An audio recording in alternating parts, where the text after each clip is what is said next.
অবস্থা লক্ষ্য করেন, আকাশ ভেঙে ভেঙে পড়তেছে, তারকাগুলি বিক্ষিপ্ত হয়ে পড়তেছে, সব সমুদ্রের পানি শেষ হয়ে গিয়েছে, সমুদ্রের তলদেশ ফেটে ফেটে অগ্নি উদ্গীরণ করে দিচ্ছে, সূর্য ঢাকা পড়ে গেছে।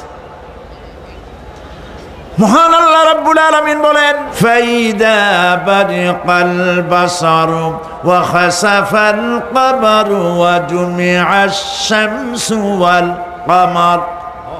যখন চক্ষু বিস্ফারিত হবে, মানুষের চোখগুলি ছানা বড়া হয়ে যাবে, এই দৃশ্য দেখে চাঁদে আলো নাই, সূর্যতে আলো নাই, চাঁদ আর সূর্য দুটি একাকার হয়ে যাবে।